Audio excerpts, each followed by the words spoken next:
Ледоход миновал Ленск. По данным ЕГМС, нижняя кромка ледохода на реке Лена находится в 10 километрах ниже поселка Турукта. Уровень воды 507 сантиметров. Верхняя кромка находится в районе населенного пункта Хамра. За сутки ледоход продвинулся на 71 километр. Протяженность ледохода 183 километра. На всех реках республики наблюдаются процессы разрушения ледового покроя. В целях контроля за паводковой обстановкой, подготовкой объектов к безаварийному пропуску паводковых вод и мониторингу гидрологической обстановки на территории Якутии сегодня планируется прибытие оперативной группы Дальневосточного регионального центра МЧС России под руководством полковника Александра Саранского.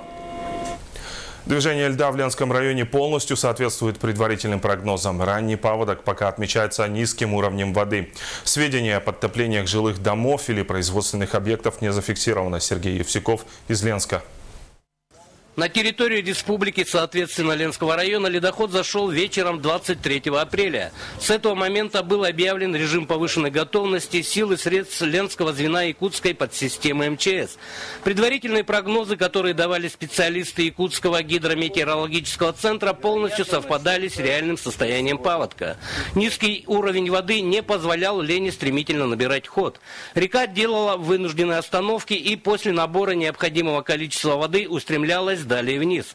Такое поведение Лены во время ледохода нетипично, но с другой стороны и не создавало угрозы потопления населенных пунктов района.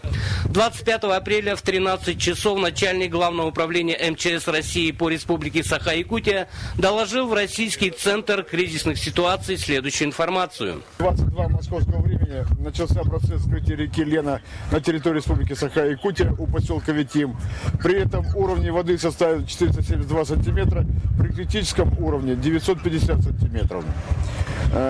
По состоянию на 7 часов московского сегодня сложилась следующая обстановка. Нижняя кромка ледохода находится в районе поселка Крестовская.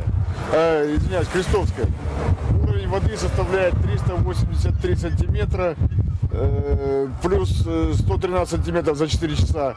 До города Ленска 153 километра. Уровни воды на реке Лена ниже критических. Угроза жилым домам и объектам экономики не прогнозируется.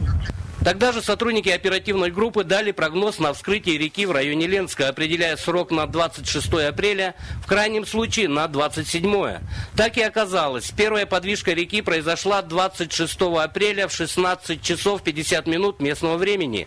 А с утра следующего дня начался сплошной ледоход, который с небольшими остановками продолжается до настоящего времени.